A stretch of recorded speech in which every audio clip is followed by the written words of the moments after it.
ও মুসলমান, ভালো করে শোনো। তোমাদের মসজিদের ইমাম তোমার দাড়ির বয়ান করে, নবীজির সুন্নাত পাগড়ির বয়ান করে। তোমার ইমাম সাহেব 5 ওয়াক্ত নামাজের বয়ান করে। তোমার ইমাম সাহেব সুদ ঘুষের বয়ান করে। তোমার ইমাম সাহেব আত-তালাক মাররাতান তালাক সম্পর্কে বয়ান করে। শরঈ ল যত বিধান আছে প্রত্যেকটা জুমাই তোমার ইমাম সাহেব বয়ান করে। আরে পয়গম্বর তো ১৩,০০০ বছর আগে মারা গেল। পয়গম্বর আর কোনদিন দুনিয়ায় আসবে না। পয়গম্বরের সিলসিলার কাজ, কোরআনের কাজ ওয়ারাসাতুল আম্বিয়া উলামায়ে কেরাম করবে। আজও পর্যন্ত যারা কোরআনের বিরুদ্ধে কথা বলবা, হাদিসের বিরুদ্ধে কথা বলবা, আলেমের কথা শুনবা না, ইমামের কথা শুনবা না, মুয়াজ্জিনের কথা শুনবা না, টুপিওয়ালাদের কথা শুনবা না, তাহলে মনে করবা আজও পর্যন্ত জমিনে আবুল আহাবের উত্তরসূরি আছে না? না, আরো জোরে বলেন।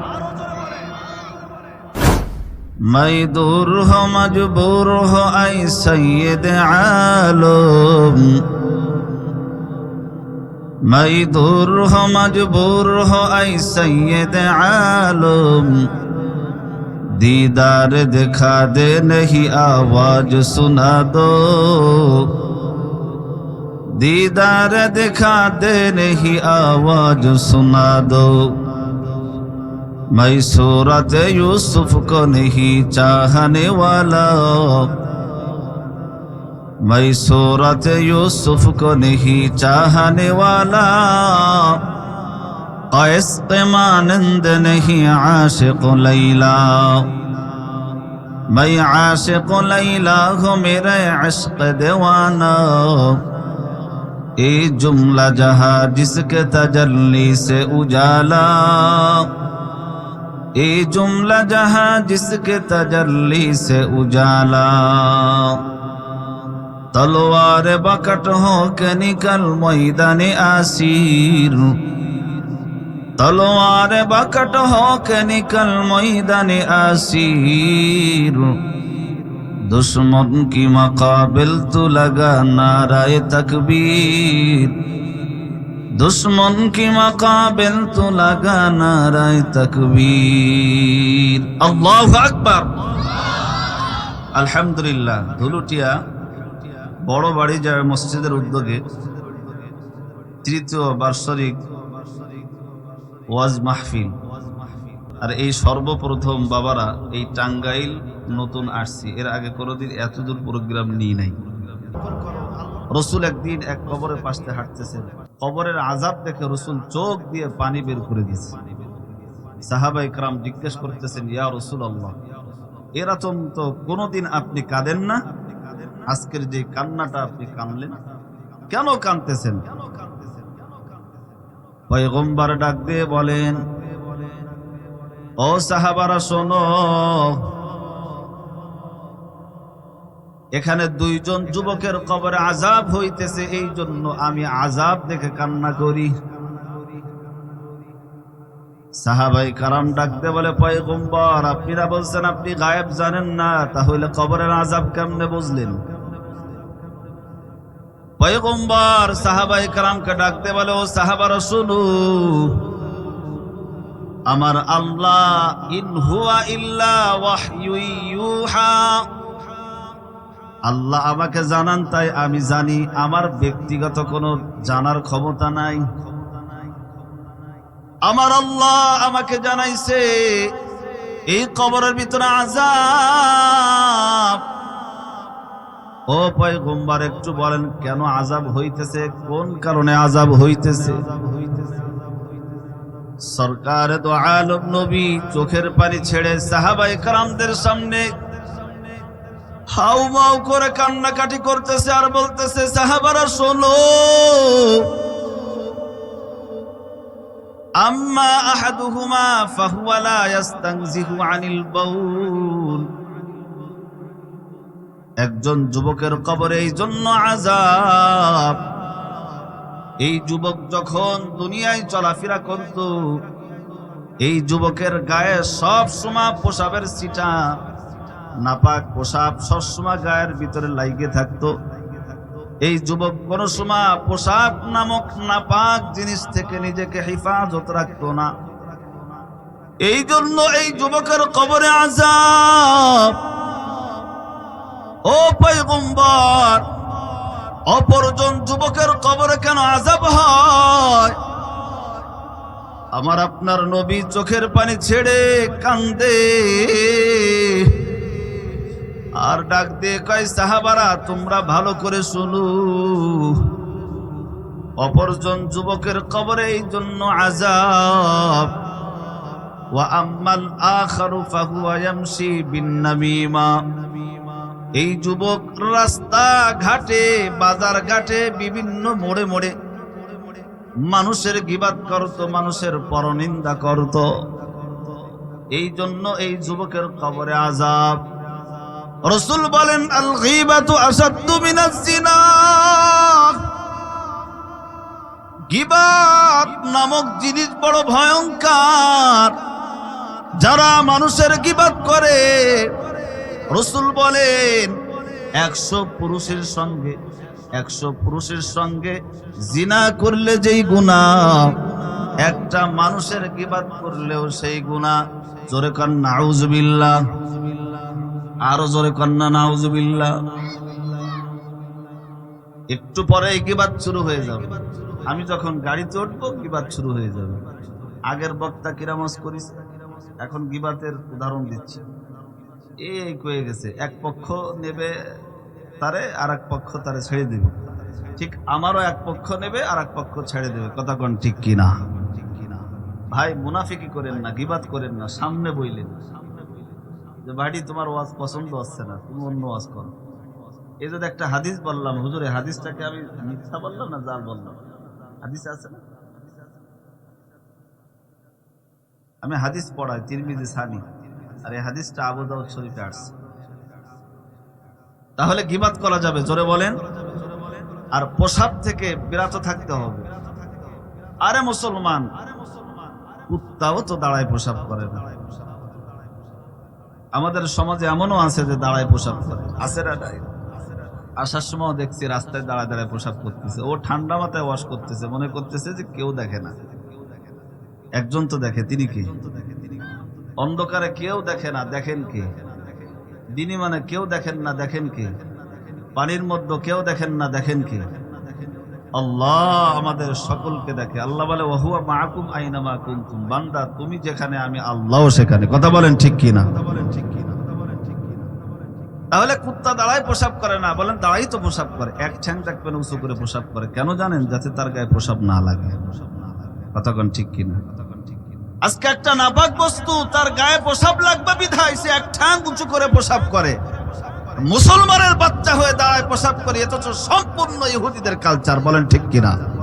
রাসূল বলেন, মান তাশাব্বাহা বিকওমি ফাহুয়া মিন, যে ইহুদিদের সঙ্গে সাদৃশ্য রাখবে, সম্পর্ক রাখবে, নাস্তিকদের সঙ্গে সম্পর্ক রাখবে, কিয়ামতের ময়দানে আল্লাহ তাদের সঙ্গে উঠাবে।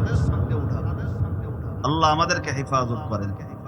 এ যুবক, তোমাদের পায়ে হাত দিয়ে বলি, খুলনা থেকে আসছি, আর কোনদিন ইস্তানজিহু আনিল বাউল। রাসূল বলেন, ফা ইন্না আম্মাতা আযাবিল কবরি মিন, আমি 2 কবরে দেখলাম, ইউআযিবানা বিল কবরাইন, 2 কবরে দেখলাম আযাব হইতেছে। তোমরা প্রসাব থেকে, গীবাত থেকে বিরত থাকো। আমরাও থাকবো ইনশাআল্লাহ। এইবার আসেন আমি আপনাদের খেদমতে সূরাতুশ শুআরার 214 নম্বর আয়াতে কারিমা তেলাওয়াত করেছি। কোরআনুল কারীমের তরতিব অনুযায়ী একেবারে শেষ দিকা একটা দেশি সূরা তেলাওয়াত করেছি। 111 নম্বর সূরা, সূরাতুল লাহাব। সূরার নাম কি? সূরাতুল লাহাব। অনেকে এদিকে তাকাচ্ছে, দেশি সূরা কালো কালো। ভাই আমি কিন্তু খাইছে খাওয়া মানুষ, গ্রামগঞ্জের মানুষ। মাদ্রাসায় ছুটি হলে বিলি চলে যায়, যায় নাড়া টানি, পাতো রুই, পাতো উঠাই। এই তারিখে পাতো উঠাইছি, মাদ্রাসায় ছুটি, মসজিদ ছুটি দিয়েছি। 1 সপ্তাহ মোটামুটি কাম সারি আইছি। প্রোগ্রাম নিয়ে আমার একটা সিস্টেম আছে, যেমন এই প্রোগ্রামটা এনেছি, কালকে প্রোগ্রাম আছে কেন ভেড়া মারা, আল্লাহ দরগা কুষ্টি, ওখান থেকে সাইরবে ইনশাল্লাহ খুলনায় যাবো। তা দেশি সূরা এই জন্য বললাম, এই বাড়ি 1 সপ্তাহ গেছি, মুফাসসাল কিরাত আছে, সুন্নাত মাসনুন কিরাত আছে, নামাজের ভিতরে পড়া। সূরা ফজরের নামাজে পড়তে হয় হুজুরাত থেকে নিয়ে সূরাতুল বুরুজ তাকছে বুরুজ পর্যন্ত পড়া মাসনুন কিরাত, সুন্নাত কিরাত নবীজি পড়তেন। আর সুন্নাতে পড়তেন সূরাতুল কাফিরুন, সূরাতুল ইখলাস পড়তেন। এখন আমি সূরা হুজুরাতের একটু বড় সূরা লম্বা সূরা পড়ি, তা কয় কি বাবা আমরা তো মিলি যায় কাজ করি, তুমি তো একেবারে সে সলক বাঁধাই দাও, তুমি দেশি সূরা পড়তে পারো না, তুমি খালি বিদেশি সূরা পড়ো, ছোট সূরা পড়ো। সেনতে আমি দেশি শিখছি, যে সূরার মধ্যে আবার দেশি বিদেশি আছে। ওই 30 পারার ওইদিকে আছে বিদেশি, আর 30 পারার নিচে আছে সব আছে দেশি। ছোট ছোট সূরা সবাই জানে, পরিচিত মুখ। আল্লাহ, আপনাদের মতো একজন গ্রাম্য সাহাবী আছে, বেদুইন বলা হয়, আরবদের প্রত্যন্ত অঞ্চলে বসবাস করত, একেবারে গ্রাম্য সাদা মাঠা মানুষ। আর একটা আছে বেদিন, যে ইসলাম থেকে খারেজ।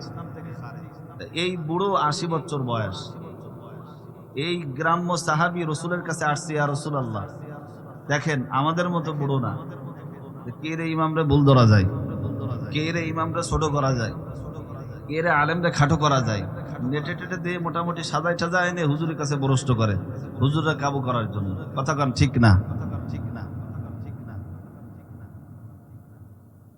ঠিক না বেঠিক?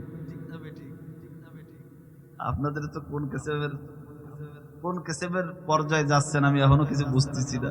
আল্লাহ আমাকে এবং আমার ভাষা আপনাদের বোঝার তৌফিক দান করেন। এই গ্রাম্য সাহাবী রাসূলের কাছে আসছে, ইয়া রাসূলুল্লাহ আমাকে মামুলিয়াত সূরা, ছোট্ট সূরা শিক্ষা দেন, যে সূরাটা সবসময় পড়তে পারি, বেশি বুঝিলাম। পয়গম্বর ডাক দিয়ে বলেন, ও সাহাবা শোনো, সূরাতুল জিলজাল, এই সূরার আরেকটা নাম জালজালা। আবার কেউ কেউ বলেন সাআ, সাআতুন শব্দের অর্থ হলো কিয়ামত। ও সাহাবা ভালো করে শোনো, এই সূরাতুল জিলজাল সবসময় পড়বা। বলে হুজুর সূরাতুল জিলজালের ফজিলত কে একটু বলেন। পয়গম্বর ডাকতে বলে, ও সাহাবা শোনো, সূরাতুল জিলজাল হুয়া রুবুল কুরআন। কেউ যদি 4 বার ইখলাসের সাথে পড়ে, আল্লাহ 1 খতম কোরআনের সব তার আমলনামায় লিখে দেয়। সুবহানাল্লাহ, আস্তে কর। এই দেখেন বড় সাহাবী কেমন সাহাবী, এই সাহাবী কেমন করে আমল পয়গম্বরের কাছ থেকে বাহানা করে নেয়। ও বৃদ্ধ বাবা, পদ্মার আড়ালের মা গো, ভালো করে শোনো। ও পয়গম্বর আরেকটা ছোট সূরা শিক্ষা দেন, এর থেকে এটা একটু কঠিন হয়ে যাচ্ছে, বড় হয়ে যাচ্ছে, যেই সূরা পড়লে বেশি সওয়াব। আমার আপনার পয়গম্বর ডাক দিয়ে বলেন, ও সাহাবা শোনো, সূরাতুল কাফিরুন পড়বা। বলে সূরাতুল কাফিরুনের ফজিলত কি একটু বলেন। বলে হুয়া রুবুল কুরআন। কোন ব্যক্তি যদি সূরাতুল কাফিরুন 4 বার পড়ে, আল্লাহ তাআলা তার আমলনামায় 1 খতম কোরআন শরীফের সব লিখে দেয়। আমিও আপনাদেরকে শিখাইতেছি, পয়গম্বর যেমন সাহাবায়ে কেরামদেরকে শিখাইছেন, ওই পয়গম্বরের রিসালাতের দায়িত্ব উলামায়ে কেরাম পালন করে। আজকে আমি বয়ান করতেছি, এটাও তাবলীগ। যিনি ইমাম সাহেব প্রত্যেক সপ্তাহে নামাজের বয়ান করে, কোরআনের ব্যাখ্যা করে, হাদিসের ব্যাখ্যা করে, ওটাও তাবলীগ।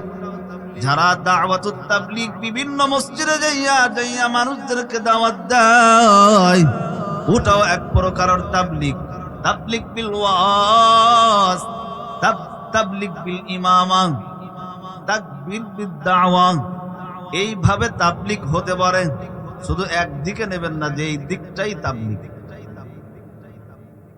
হাজার হাজার মানুষদেরকে বয়ান করে কালেমা পড়াইতেছেন, আছে না নেই? এই আল্লামা দেলাওয়ার হোসেন সাঈদ রাহিমাহুল্লাহ কত মানুষকে কালেমা পড়াইছেন না? সরমনার পীর সাহেব কত মানুষকে কালেমা পড়াইছেন না? মাহমুদুল হক সাহেব কত মানুষকে কালেমা পড়াইছেন না? আল্লাহু আকবার। তাহলে ওয়াজের মাধ্যমে প্রচার প্রসার, এটাও তাবলীগ। পয়গম্বর সাহাবায়ে শিক্ষা দেয়, ও সাহাবা শোনো, এই সূরাতুল কাফিরুনের আরেকটা নাম সূরাতুত তাওহীদ। কাফেরদের শানে আল্লাহ একটা সূরা নাযিল করছে, সেই সূরার নাম সূরাতুল কাফিরুন। পড়বা এক খতম কোরআন শরীফের সওয়াব পাবা। কয়বার? 4 বার। কেমন সাহাবী? হুজুর আরেকটু যারা ছোট সূরা একটু বলেন না, এই ছোট সূরাটা পড়লে বেশি নেকি হবে, ঠোঁটের আগায় থাকে, একটু ছোট সূরা বলে। পয়গম্বর ডাক দিয়ে বলে সূরাতুল ইখলাস পড়বা। ফজিলত কি? বলে হুয়া সুলুসুল কুরআন। কেউ যদি সূরাতুল ইখলাস 3 বার পড়ে, আল্লাহ তার আমলনামায় এক খতম কোরআন শরীফের সওয়াব লিখে দেয়। সুবহানাল্লাহ। আস্তে কোন পয়গম্বর ডাক দিয়ে বলে আর কোন প্রশ্ন আছে তোমার, বলো। ওই সাহাবী তো ভালো একজন সাহাবী, ঈমানওয়ালা সাহাবী, ঈমান মজবুত ওয়ালা সাহাবী। রাসূলের পথে কেমন ভালোবাসা, কেমন মুহাব্বত। পয়গম্বরের কাছে আদবের কাছে জিজ্ঞাসা করে, আমাদের ভিতরে কোনো আদব নাই, হুটহাট করে ইমাম সাহেবের কাছে, আলেমের কাছে প্রশ্ন করি ঠগানোর জন্য।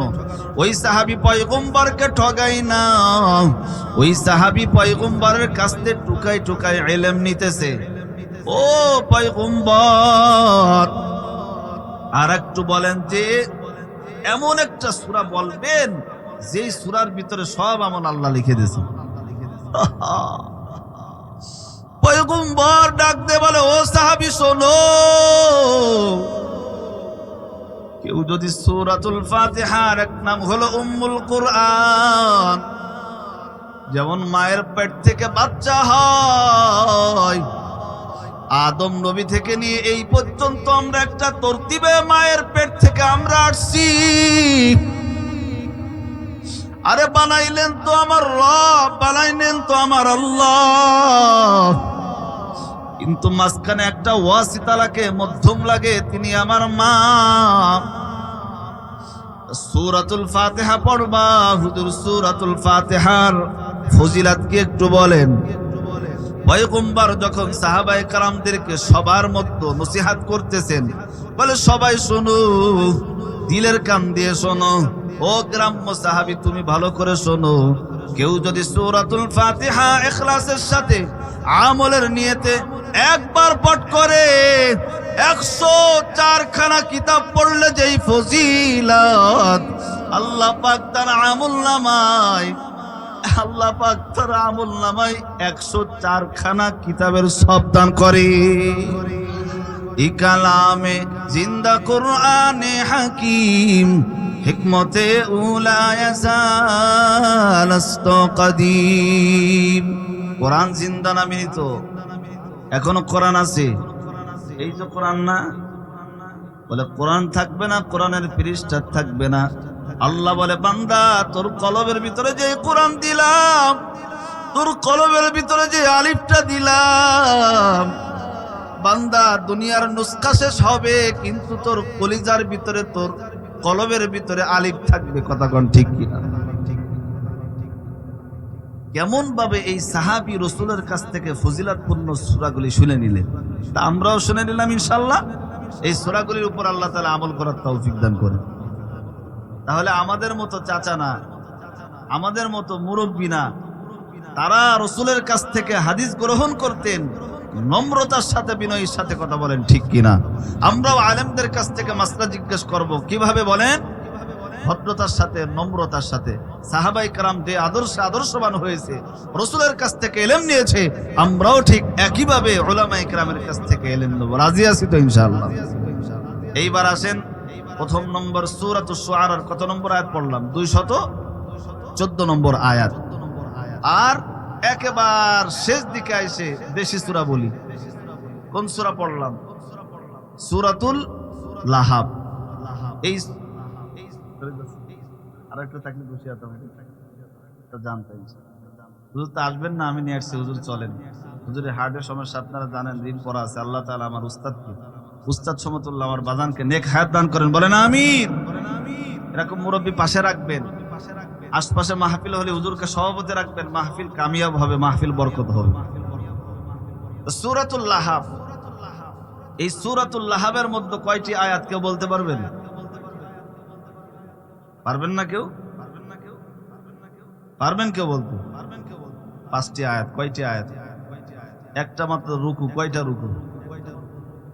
এই সূরার নামকরণ করেছেন সূরাতুল লাহাব। লাহাব একজন ব্যক্তির নাম। সেই লাহাব কোন বংশের ব্যক্তি বলতে পারবেন? আমাদের কিছু হয় নাকি? রসুলের কিছু হয় নাকি? রসুলের কেমন চাচা? জোরে বলেন। আপন চাচা। এই লাহাব মানে আগুনের স্প্রিঙ্গ। এই আবু লাহাব এর আরেকটা নাম আছে আব্দুল উজ্জা। নাম কি? আব্দুল উজ্জা। আব্দুল শব্দের অর্থ হলো বান্দা, উজ্জা মানে উজ্জা দেবীর গুলাম। পুরো টোটাল তর্জমা আসে উজ্জা দেবীর গুলাম। তাহলে উজ্জা দেবীর গুলাম, এই আয়াতের ভিতরে তাওহীদের সাথে সংঘর্ষ আছে না নাই? যার কারণে আল্লাহ তাআলা কোন শিরকিয়াত নাম দিয়ে কোরআন নাজিল করেন নাই, সূরা নাজিল করেন নাই। লাহাব দিয়ে আগুন দ্বারা আল্লাহ সূরা নাজিল করেছেন। সুবহানাল্লাহ। এই সূরার 2টা নাম, লাহাব, আর একটা নাম আছে একেবারে শেষে ফি জিদিহা হাবলুম মিন মাসাদ। কেউ কেউ মাসাদ বলেও এই সূরাটাকে নামকরণ করছেন। তাহলে এই সূরার কয়টা নাম পেলাম বাজানরা? কয়টা নাম? 1 নম্বরে লাহাব, 2 নম্বরে মাসাদ, 2টা নাম। এই সূরাটা নাজিল হয়েছে কোথায় কেউ বলতে পারবেন? মক্কাতে। কোথায়? মক্কাতে। আমাদের নবীজি কোথায় আগমন করছেন বলেন? মক্কাতে। এই সূরার তরজমা সূরাতুশ শুআরার 214 নম্বর আয়াত এবং লাহাবের সাথে সম্পৃক্ততা কি ইনশাআল্লাহ তাফসীরি আলোচনা করার চেষ্টা করব। আল্লাহ তাআলা আমাদের সকলকে ধৈর্য সহকারে শ্রবণ করার তৌফিক দান করেন। এই লাহাব কে আর কেন বা এই লাহাব, এই সূরাতুল লাহাব আমি পড়লাম, তার কারণ আছে, উদ্দেশ্য আছে। বলেন তো, কোন আমল তাকরা করা গুনাহ না সওয়াব? কোন একটা আমল নিয়ে একটা সূরা বারবার পড়লে কি গুনাহ হয় না সওয়াব হয়? এই সূরা লাহাব পড়েছি, তরজমা করব, তাফসীর করব, গুনাহ হবে না সওয়াব হবে? যদি আপনারা কেন গুনাহ হবে যে বারবার কেন এই ছোট সূরা পড়েন আপনি? এই সূরার তো তরজমাও জানি, তাফসীরও জানি। তা প্রত্যেক দিন 5 ওয়াক্ত নামাজে আপনি একাধিকবার সিজদা দেন কেন? এক সিজদা বারবার দেন কেন? এক রুকু বারবার দেন কেন? এক নামাজ বারবার দেন কেন? 5 ওয়াক্ত নামাজে মুয়াজ্জিন সাহেব একই আযান দেই কেন? কথা কোন ঠিক কিনা? তা আরবি হরফে তাকরা করলে গুনাহ না লাভ? জোরে কোন? লাভ। তা আমরা তাকরার করব। আজকের রাতটা আল্লাহর জন্য কবুল করব। রাজি আছি না ভাই ইনশাআল্লাহ? এই আবু লাহাব রাসূলের পাড়াপতি চাচা, তাই না? জোরে বলেন। আপন চাচা। কেমন আপন? রাসূলের মোট কয় চাচা? 10 জন চাচা। কয়জন? 10 জন চাচা। এই 10 জন চাচাদের মধ্যে চাচারা 3 প্রকার। কয় প্রকার? 3 প্রকার রাসূলের চাচারা। এই আবু লাহাব, এই আবু জাহেল, উতবা সাইবা, এরা হলো পাড়াপতি চাচা। এরা কোনো আপন চাচা না। কিন্তু দেখেন লাহাব থেকে আবু জাহেলের কথা হাদিসে বেশি আসছে না নাই? রাসূলের মোট 10 চাচা। এই 10 চাচারা কয় প্রকার বললাম? 3 প্রকার। আগে একটা কথা খুলাসা করি, সেটা হলো আমাদের নবীজি কোন মাসে আগমন করছেন বলতে পারবেন? আরবির মোট বছরে কয়টা মাস? সকলে বলেন। 12টা মাস। এই মাসের ফজিলত সম্পর্কে শেষের দিকে ইনশাআল্লাহ বলবো। 12টা মাসের মধ্যে কোন মাসে রাসূল দুনিয়াতে আসছেন একটু মুখ খোলেন? রবিউল আউয়াল মাসে আসছেন। 12 রবিউল আউয়াল কান, 8 রবিউল আউয়াল কান, এবারে 7 রবিউল আউয়াল কান, যেটাই হোক আমাদের কাছে প্রসিদ্ধ 12 রবিউল আউয়াল, তাই না ভাই? আমরা ধরে নিলাম রবিউল আউয়াল মাসে নবীজি আগমন করছেন। রবিউ শব্দের অর্থ কেউ বলতে পারবেন? রবিউ শব্দের অর্থ কি? রবিউল শব্দের অর্থ হলো বসন্তকাল, সিজনাল। আউয়াল মানে প্রথম। আচ্ছা, রসুলকে কেন আউয়াল বললেন? রসুল কি প্রথমে আসলেন দুনিয়ায়, নাকি আমাদের নবীজি আসার আগে অন্য নবীও আসছে? প্রথম নবীর নাম কি? হযরতে আদম আলাইহিস সালাতু ওয়াস সালাম। লক্ষাধিক নবী আসার পরে আমাদের নবী সবার শেষ নবী। আমাদের নবীকে কেন আউয়াল বললেন একটু ভাঙ্গাই দিই। রবিউল শব্দের অর্থ হলো বসন্তকাল, সিজনাল। গত 2.5 মাস থেকে 3 মাস আগে একটা সিজনাল ছিল, গরম সিজনাল। কি সিজনাল? গরমের সিজনাল। সেই সময় মাথায় কোনো পাগড়ি ছিল না, মাফলার ছিল না, কোট ছিল না, শুধু একটা জামা পরতাম। অনেকে দেখতাম এই রাস্তা দিয়ে খালি গায়ে হাঁটতেছে গরমের জ্বালায়। কথা কোন ঠিক কিনা? আবার 3 মাস পরে আল্লাহর প্রদত্ত একটা সিজনাল নিয়ামত শীত আসছে। এমন শীত, 5টা কম্বল, 5টা কমিজ, 5টা জাম্পার গায়ে দেওয়ার পরেও, রুমাল চাদর মুড়ি দেওয়ার পরেও শীত যায় না। কথা কোন ঠিক কিনা? তাহলে আগে একটা সিজনাল ছিল গরমের সিজনাল, 2 মাস পরে আল্লাহর পক্ষ থেকে আর একটা সিজনাল আসলো, শীতের সিজনাল। আমার পয়গম্বর সরকার দু আলম নবী যখন মক্কাতে আসলেন, একটা সিজনাল ছিল মূর্তির সিজনাল। 360টা দেবদেবীর পূজা তৎকালীন সময় মক্কাবাসীরা করত। কথা কোন ঠিক কিনা? এই মূর্তির সিজনালকে আমার আপনার পয়গম্বর পরিবর্তন করে নতুন একটা সিজনাল আনলেন, কালেমার সিজনাল। ওই সিজনালকে পরিবর্তন করে কালেমার সিজনাল আনার কারণে মক্কা, ফাতেহ মক্কা বিজয় হয়ে গেছে। এখন সবার মুখে মুখে ফাতেহ মক্কা। মক্কার সিজনাল এখন মূর্তি মুক্ত। সুবহানাল্লাহ সবাই বলে। এই জন্য রবিউল বলা হয়। আউয়াল কেন বলা হয়? আউয়াল বলা হয় আমার নবী হলেন সমস্ত নবীদের সরকার। সুবহানাল্লাহ আস্তে কোন। আমার নবী হলেন সাইয়্যিদুস শুহাদা, সাইয়্যিদুল আম্বিয়া, সাইয়্যিদুস সাকলাইন। আমার নবী হলেন সমস্ত নবীদের সর্দার। কথা বলেন ঠিক কিনা? এই জন্য নবীকে আউয়াল বলছেন। আমার নবীকে কি বলছেন? আউয়াল বলছেন। আল্লাহু আকবার। এই হলেন রবিউল আউয়াল মাসের ব্যাখ্যা। এখন আমার নবী কোন মাসে আসছেন? রবিউল আউয়াল মাসে। কোন জায়গায় আসছেন? মক্কাতে না মদিনাতে? মক্কাতে আসছেন। আর রাসূলের কয় চাচা বললাম? 10 চাচার মধ্যে চাচারা কয় প্রকার বললাম? 3 প্রকার চাচা। ভালো করে শোনেন। 1 নম্বর প্রকারের চাচা, যেই চাচা রাসূলের হাতে কালেমা পড়ছে, শুধু কালেমা পড়েন নাই, রাসূলকে সহযোগিতা করছে। কেমন সহযোগিতা? বলে কোন বেঈমান কাফের পয়গম্বরের গায়ে তীর নিক্ষেপ করবে, ওই কালেমাওয়ালা সাহাবারা রাসূলের সামনে জীবনটা দিতে প্রস্তুত। 1 নম্বরে হামজা, আব্বাস রাদিয়াল্লাহু তাআলা আনহুমা। এই 2 প্রকারের চাচা পয়গম্বরের হাতে কালেমা পড়ছে। শুধু কালেমা পড়ে ক্ষান্ত হন নাই, পয়গম্বরকে মৃত্যু পর্যন্ত ইসলামের জন্য সাপোর্ট করছেন। এই হলো 1 প্রকারের চাচা। 2 নম্বর প্রকারের চাচা, যেই চাচা শুধু রাসূলকে সহযোগিতা করছেন, রাসূলকে মোহাব্বত করছেন, ভালোবাসছেন, রাসূলকে ছায়ার মতো সব সময়ের জন্য খাদেম হিসেবে থাকছেন। তার নাম হলো আবু লাহাব। তাই নাকি?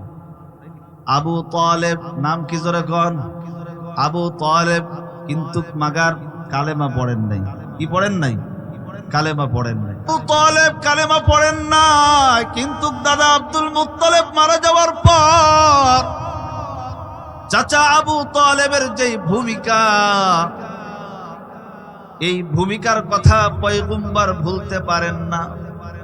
পয়গম্বর একদিন চাচার কাছে হাজির। চাচা মৃত্যুর শয্যায় সজ্জিত, মারা যাবে। পয়গম্বর ডাক দিয়ে বলে, ও চাচা শোনো,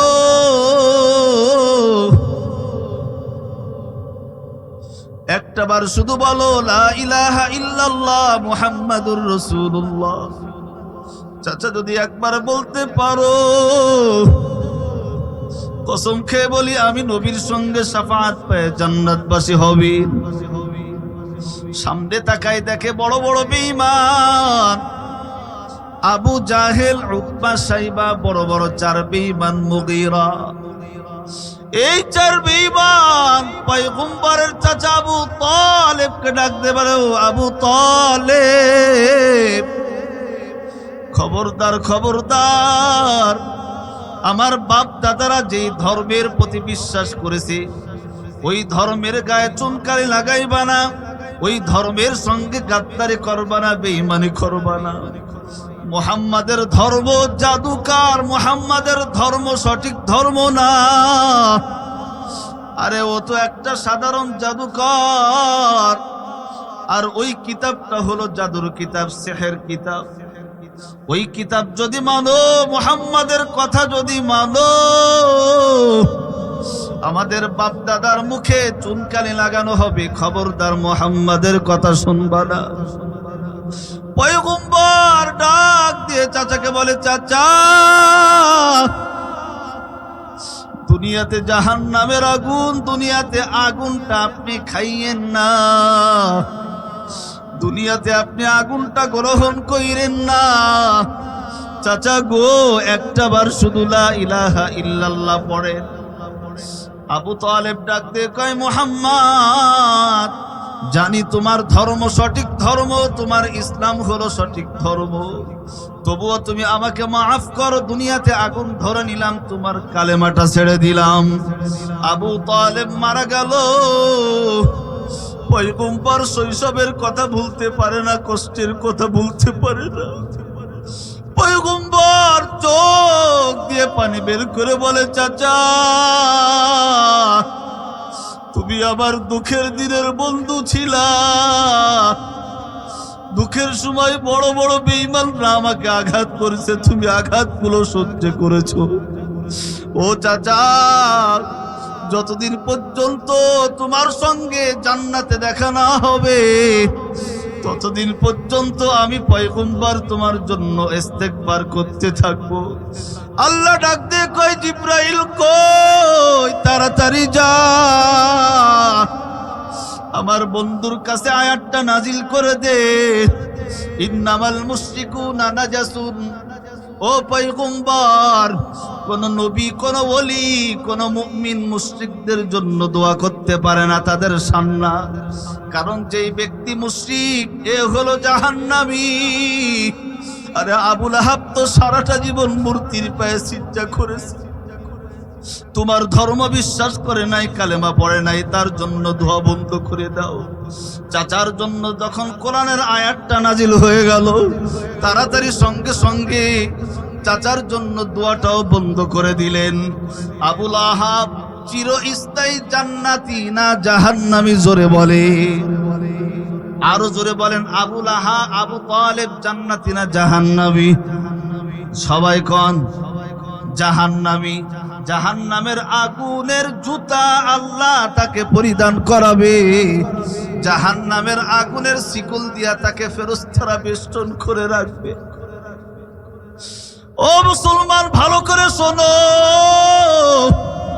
তোমাদের মসজিদের ইমাম তোমার দাড়ির বয়ান করে, নবীজির সুন্নাত পাগড়ির বয়ান করে, তোমার ইমাম সাহেব 5 ওয়াক্ত নামাজের বয়ান করে, তোমার ইমাম সাহেব সুদ ঘুষের বয়ান করে, তোমার ইমাম সাহেব আত-তালাক মাররাতান, তালাক সম্পর্কে বয়ান করে। শরঈ ল যত বিধান আছে প্রত্যেকটা জুমায় তোমার ইমাম সাহেব বয়ান করে। আরে পয়গম্বর তো ১৩,০০০ বছর আগে মারা গেল, পয়গম্বর আর কোনদিন দুনিয়ায় আসবে না। পয়গম্বরের সিলসিলার কাজ, কোরআনের কাজ ওয়ারাসাতুল আম্বিয়া, উলামায়ে কেরাম করবে। আজও পর্যন্ত যারা কোরআনের বিরুদ্ধে কথা বলবা, হাদিসের বিরুদ্ধে কথা বলবা, আলেমের কথা শুনবা না, ইমামের কথা শুনবা না, মুয়াজ্জিনের কথা শুনবা না, টুপিওয়ালাদের কথা শুনবা না, তাহলে মনে করবা আজও পর্যন্ত জমিনে আবু লাহাবের উত্তরসূরি আছে না? না, আরো জোরে বলেন। এই হলো 2 নম্বর প্রকারের চাচা। 3 নম্বর প্রকারের চাচা, যেই চাচা রাসূলের হাতে কোনোদিন কালেমা পড়েন নাই, পয়গম্বরকে সারাটা জীবন শুধু কষ্ট আর কষ্ট দিয়েছে। রসুলকে এমন কোন কষ্ট নাই যে কষ্ট দেই নাই। এই বেঈমানের নামে আল্লাহ একটা সূরা নাজিল করেছেন, সূরাতুল লাহাব। আমি যে সূরাটা পড়েছি আপনাদের সামনে, এই লাহাব সম্পর্কে আলোচনা, এখন মূল আলোচনার দিকে যাব, খেয়াল করবেন। এই আবু লাহাব মোট রসুলের কয় চাচা বললাম? 10 চাচাদের মধ্যে কয় প্রকার চাচারা? 1 নম্বর প্রকারের চাচার আওয়াজ দিয়ে বলেন, যারা কালেমা পড়ছে, রসুলকে সহযোগিতা করছে। 2 নম্বর প্রকারের চাচা, জোরে কন, যে রসুলের হাতে কালেমা পড়েন নাই কিন্তু রসুলকে গাইড দিয়েছেন, সাপোর্ট করছেন, ভালোবাসছেন, সহযোগিতা করছেন, তার নাম হলো আবু তালেব। 3 নম্বর প্রকারের চাচা, যেই চাচা সারাটা জীবন পয়গম্বরকে কষ্ট দিয়েছে, কোনদিন রসুলকে শান্তিতে থাকতে দেয় না, কোরআনটাকে মিঠাই দিতে চাইছে, রসুলের মুখের ভানিটাকে মিঠাই দিতে চাইছে, কিন্তু পারছেন? পারেন নাই। এই আবু লাহাব সম্পর্কে মূল আলোচনায় চলে যায়। এই আবু লাহাব আমার নবী মক্কায় আসার পরে 3 অবস্থা বর্ণনা করব। আবু লাহাব রসুলের সঙ্গে কেমন আচরণ করেছে, কেমন ব্যবহার করেছে, আর নবুয়তের পরে, নবুয়ত প্রকাশের পরে 3 অবস্থা বর্ণনা করে আমার আলোচনা শেষ করে দেব ইনশাআল্লাহ।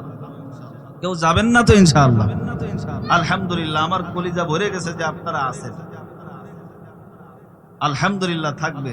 আল্লাহ আমাদের সকলকে তৌফিক দান করেন। 1 নম্বর দেখেন, মক্কার অবস্থা এমন ছিল, যেই মক্কা ছিল মূর্তি দিয়ে ভরা। তৎকালীন সময় সবাই মূর্তির পায়ে সিজদা করত। মক্কায় একটা পাহাড় আছে, সফা পাহাড়, বড় পাহাড়, যেই কথা আল্লাহ কোরআনে বলছেন। এই সফা পাহাড়ে একটা মূর্তি ছিল, তার নাম ছিল মানাত। এই মানাত নামক মূর্তির তারা পূজা করত। কেমন পূজা? যদি কারোর কোনো বিষয় ঠেকা পড়ে যাইতো, আগে মানুষের কাছে না যাইয়া, আল্লাহর কাছে না চাইয়া, চাইতো মূর্তির কাছে। কার কাছে? জোরে বলেন। মক্কার অবস্থা তো এমন ছিল।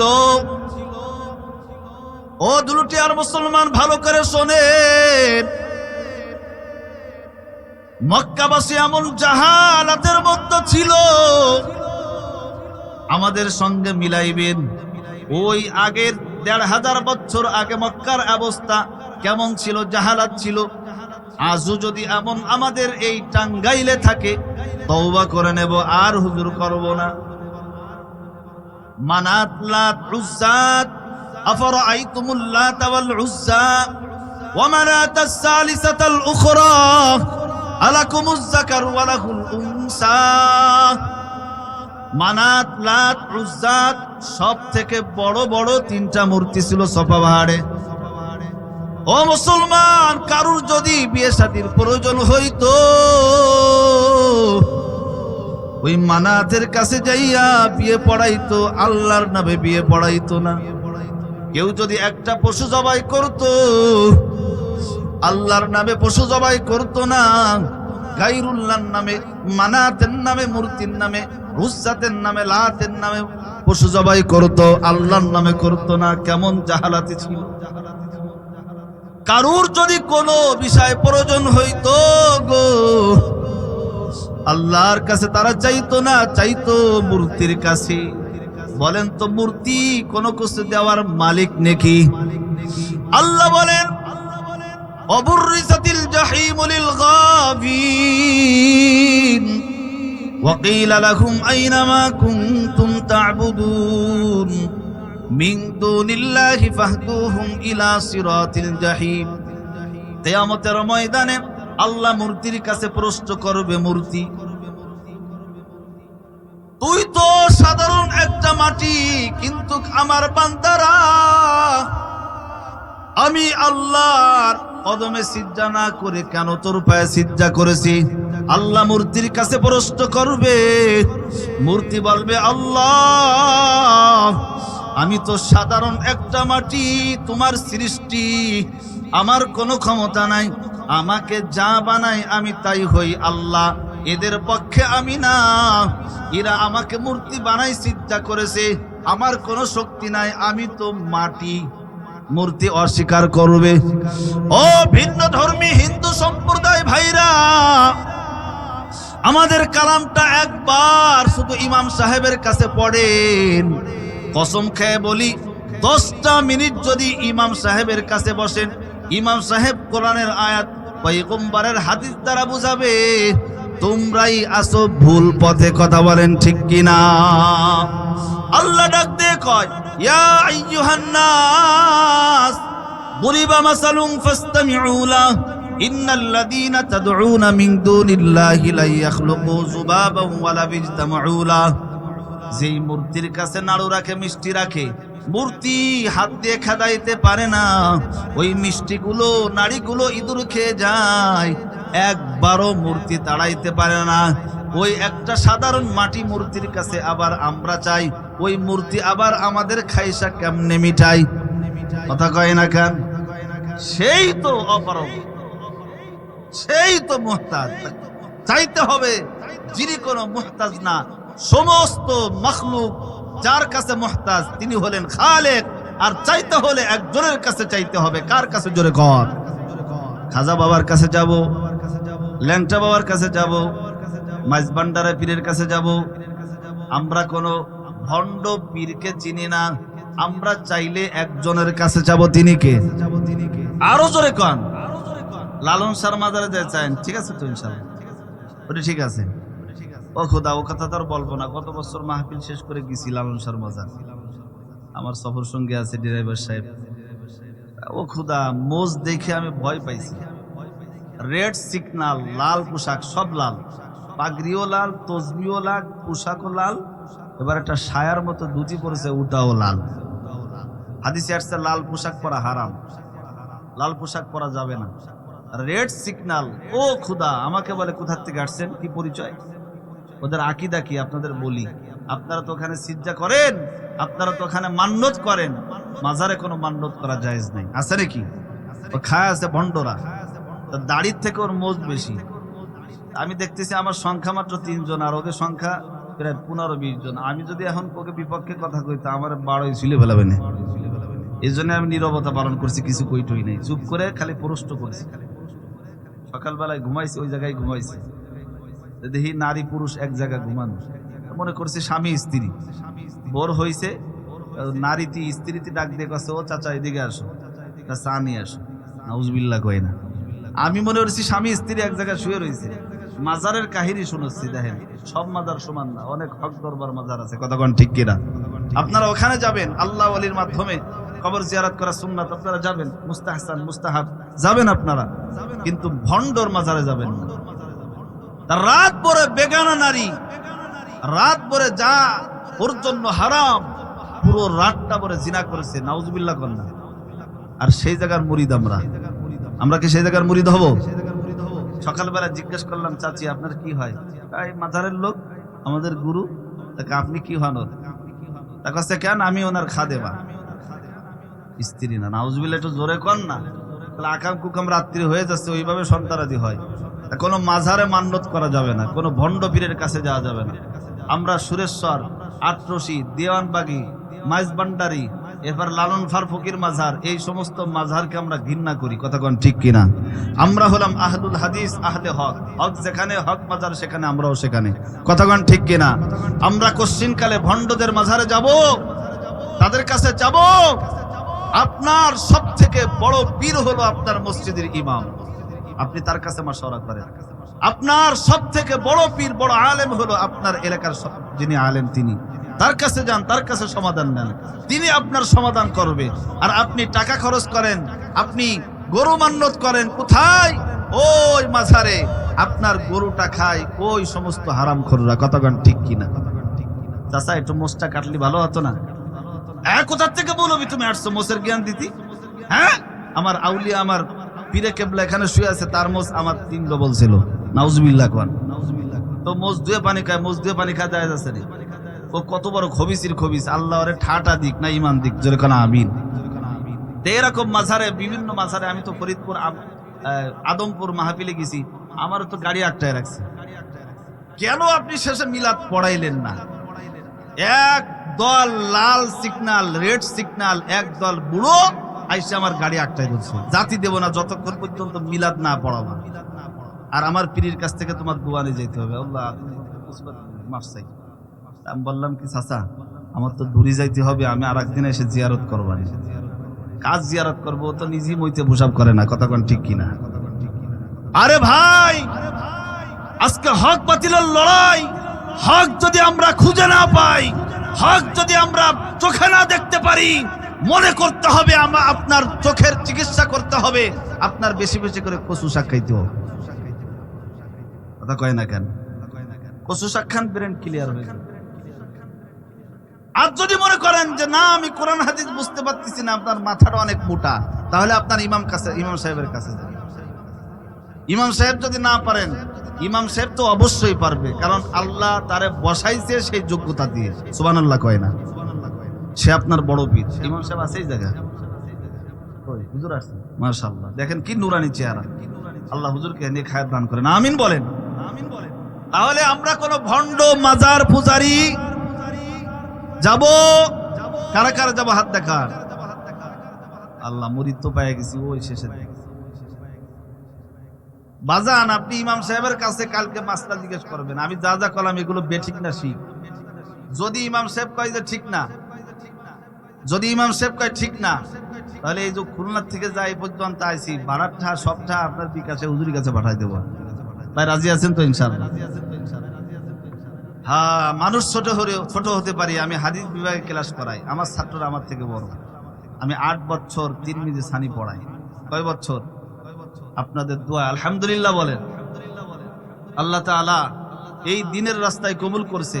অনেকে বক্তা, কিন্তু মাদ্রাসায় পড়ায় না। কসম, আমার যদি জীবনটাও চলে যায়, কিন্তু আমি কোনো ক্লাস মিস করি না, প্রত্যেকদিন ক্লাসে আমি হাজির হই।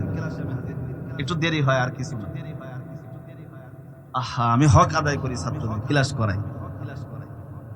তাহলে আমরা হক বাতিল চিনবো ইমামের মাধ্যমে, ঠিক আছে তো ভাই? ইনশাআল্লাহ। আল্লাহু আকবার। তাহলে আমরা মূর্তিকে জোরে করেন, মূর্তির পায়ে সিজদা করব? হুজুর কোন কি? মূর্তিকে আমরা সিজদা করি না, আমরা যে মুসলমান। আরে ভাই, মূর্তির পূজায়, কালী পূজায়, এরপরে আপনার বড় বড় যে মাসে 12 মাসে 13টা পূজা হয়, দুর্গা পূজা, বড় বড় যে পূজা হয়, সেই পূজা মন্ডলে আপনারা যান না? বিশ্বাস শাস্তেছেন এখন? কয় ঠিক হুজুর, পায়ে সিজদা দিতে করছি না, সিজদার উপরে করতেছেন। হাদিসে আসছে কোন কাফেরকে সমর্থন করা, কোন কাফেরকে সমর্থন করা, কাফের না হলেও সে কাফের। হুজুর কি বেঠিক বললাম? কোন খ্রিস্টানকে তার খ্রিস্টানিত্ব সাপোর্ট করা, খ্রিস্টান আপনার হওয়া লাগবে না, আপনি খ্রিস্টান। কথা কয় না কেন? তা আপনি একজন হিন্দুকে সমর্থন করলেন, একজন বৌদ্ধকে সমর্থন করলেন, একজন নাস্তিক ইহুদি মুরতাদকে সমর্থন করলেন, আর আপনি মুসলমান হয়ে গেলেন, আপনিও মূর্তির বন্ধু হয়ে গেলেন। কথা বলেন ঠিক কিনা? মূর্তি আমাদের শত্রু না বন্ধু? আরো জোরে বলেন, শত্রু। তো এইভাবে মক্কাবাসীরা মূর্তিকে, আল্লাহকে বাদ দিয়ে মূর্তিকে সিজদা করে।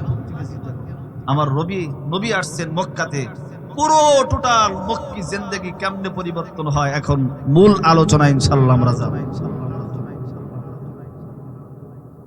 1 নম্বরে এই আবুল আহাব রসুলকে নবুয়াত প্রকাশের আগে 3 অবস্থা বর্ণনা করব, যে রসুলকে কেমন ভালোবাসছেন, আর নবুয়াত প্রকাশের পরে রসুলকে কেমন কষ্ট দিয়েছেন, ভালোবাসছেন। মোট 6 অবস্থা বলে বর্ণনা করে আলোচনা ইনশাআল্লাহ শেষ করে দিব।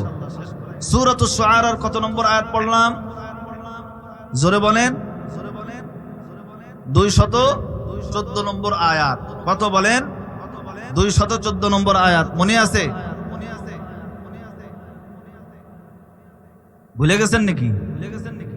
ওয়া আনদির আশীরাতাকাল আকরাবিন, মনে আছে? ওয়াখফিদ জানাহাকা লিমান ইত্তাবাআকা মিনাল মুমিনিন।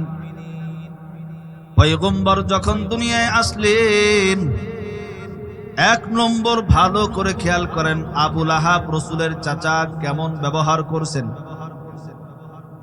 পয়গম্বর যখন দুনিয়ায় আগমন করলেন, পয়গম্বরের আগমনের খুশির সংবাদ সর্বপ্রথম আবু লাহাবের একজন দাসী ছিল, তার নাম হলো সুআইবা। রসুলের আগমনে এত খুশি যে সুআইবা নামক দাসীকে রসুলের আগমনে আজাদ করে দিল। সুবহানাল্লাহ, জোরে কর। এক নম্বর অবস্থা বর্ণনা করলাম। দ্বিতীয় প্রকারের অবস্থা, পয়গম্বরের মক্কায় আসার আগমন।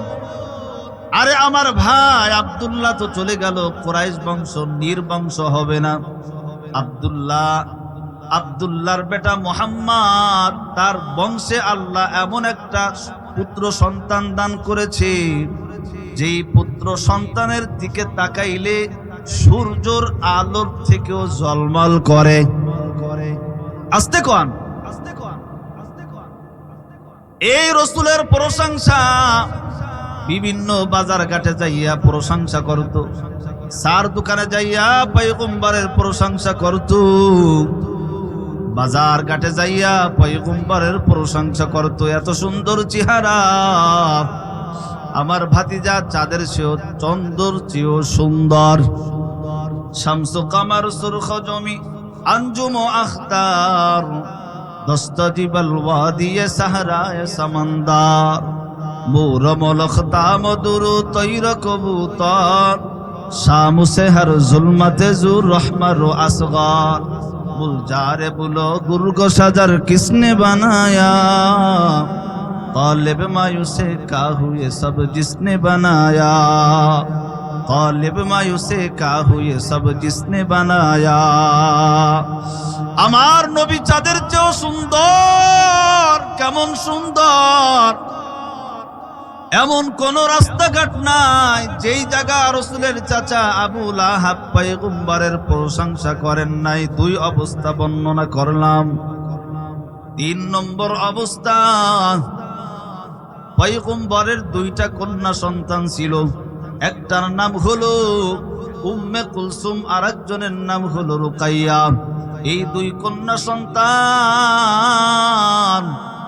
আবু লাহাবের দুই পুত্র সন্তান, একজনের নাম হলো উকবা আর একজনের নাম হলো কুতাইবা। এই দুই পুত্র সন্তানকে পয়গম্বরের দুই কন্যার সঙ্গে বিবাহ দিয়ে দিল। সুবহানাল্লাহ, জোরে কোন। একদিক থেকে পয়গম্বরের চাচা, আর একদিক থেকে পয়গম্বরের বিয়াই।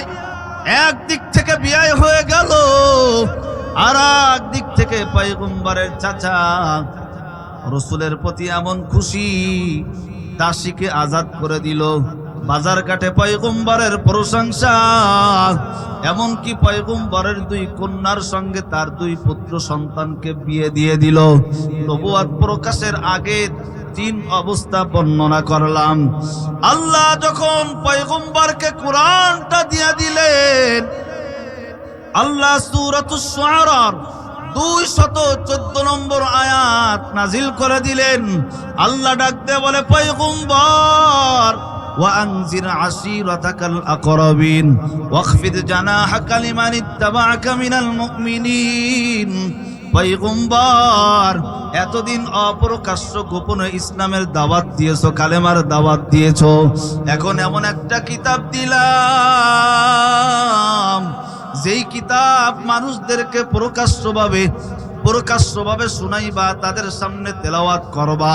কেমন যেন তোমার তেলাওয়াত শুনে মক্কাবাসীরা কালেমা পড়ে মুসলমান হয়ে যায়।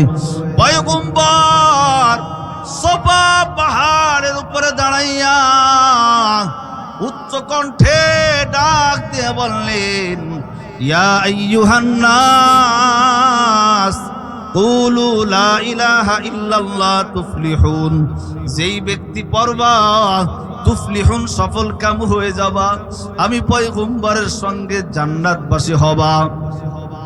এক একটা গোত্রের নাম ধরে ধরে ডাকলেন, ইয়া বনু হাসিম, ইয়া বনু কুরাইশ, ইয়া বনু আব্দে মানাফ, এক একটা বংশের নাম ধরে ধরে ডাকলেন। মক্কাবাসীরা পয়গম্বরকে আল আমিন বিশ্বস্ত হিসেবে চিন্তমান্ত।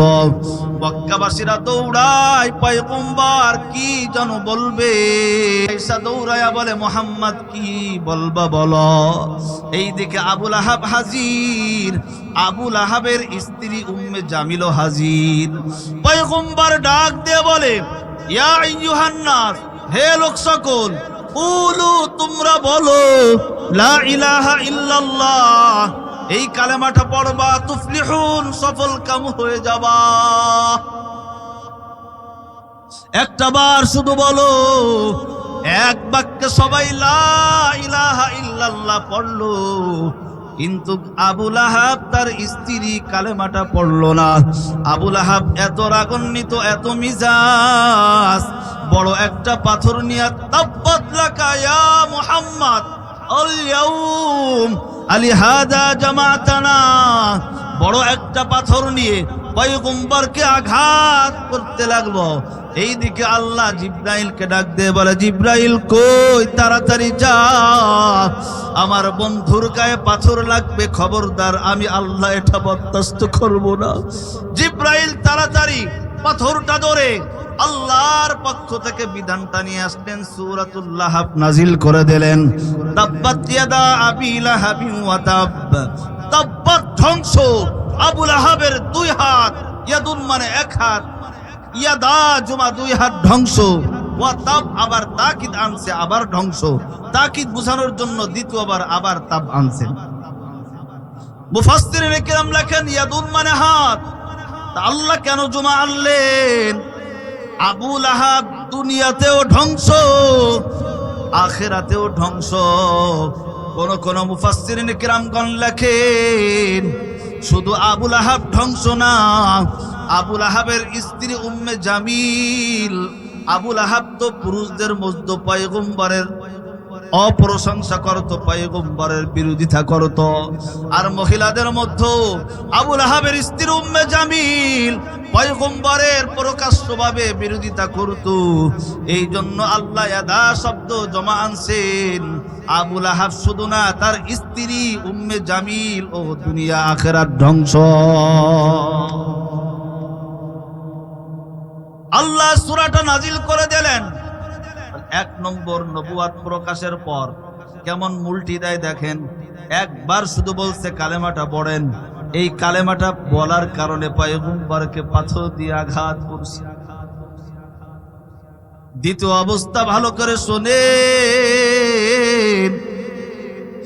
পয়গম্বরের দুইটা কন্যা সন্তান, রুকাইয়া উম্মে কুলসুম, এই দুইটা সন্তানকে আবুল আহাব তার সন্তানদেরকে ডাক দিয়ে বলে, মুহাম্মাদের দুই কন্যা সন্তানকে তাড়াতাড়ি তালাক দিয়া দে। বলে, বাবা কেন? তারা তো কোনো অপরাধ করে নাই। ডাক দিয়ে বলে, অপরাধ করে নাই কে বলছে? মুহাম্মদ এমন একটা কিতাব আনছে যেই কিতাবের নাম হলো কুরআনুল কারীম। এই কিতাব মানুষদেরকে পড়ে পড়ে শোনায়, আর মানুষেরা মুহাম্মাদের দিকে ধাবিত হয়, আর মুহাম্মাদের হালে কালেমাটা পড়ে মুসলমান হয়ে যায়।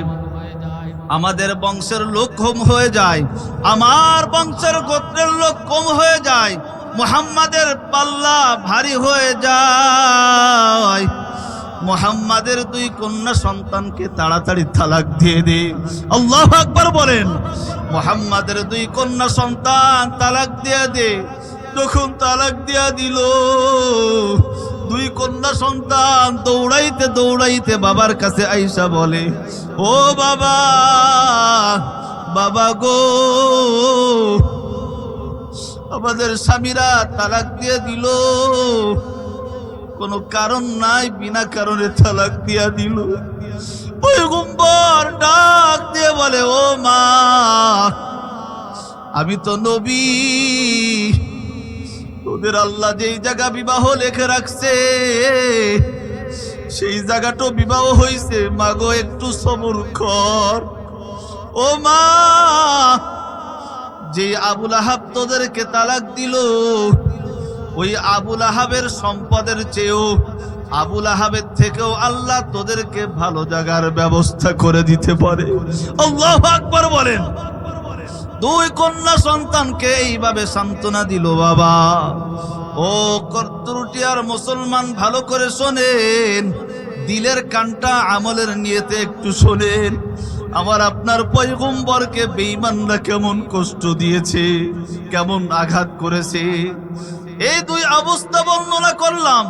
3 নম্বর অবস্থা, পয়গম্বর একদিন সিজদায় যায়, মসজিদে নববীতে পয়গম্বর নামাজ আদায় করে। এই আবু লাহাব, আবু জাহেল, উতবা, সাইবা, বড় বড় 4 বেঈমান, একজন বেঈমানকে ভাড়া করেছে, তার নাম হলো উকবা ইবনে আবি। এই উকবা ইবনে আবিকে বলে 2 থেকে 3 ওয়াসাক পরিমাণ তোমাকে সম্পদ দিব যদি পয়গম্বর যখন সিজদায় যায় এই মুহাম্মাদের গায়ের উপরে যদি উটের নাড়ি বুড়ি ইত্যাদি পোশাক পায়খানা যদি দিতে পারো।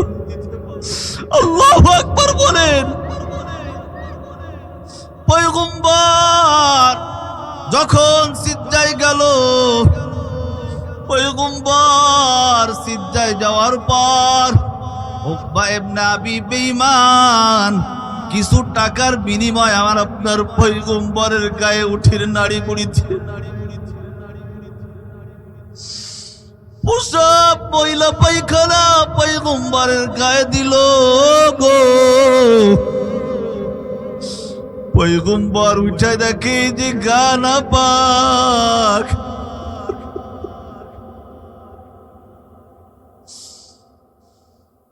দূর থেকে মা ফাতেমা বাবার কাছে দৌড়ায় আসে,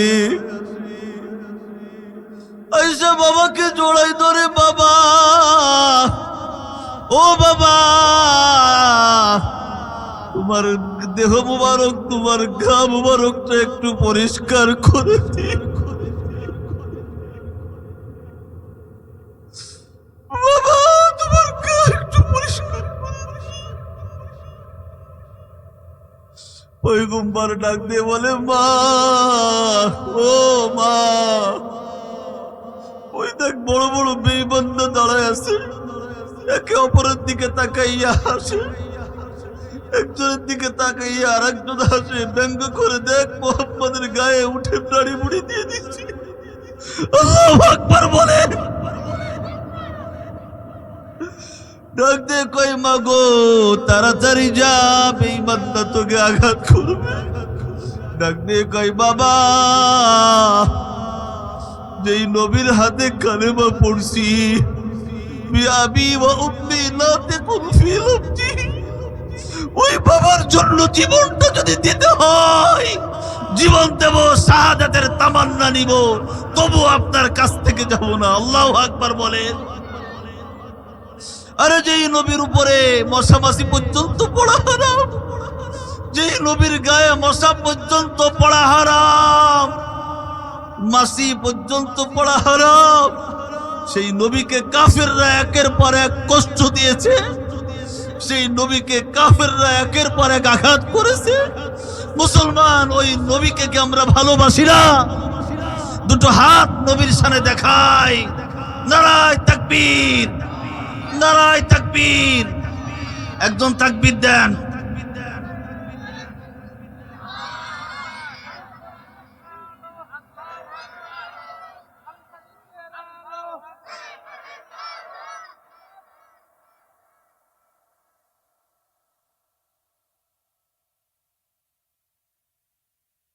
এইভাবে করে করে আঘাত করতে লাগলেন।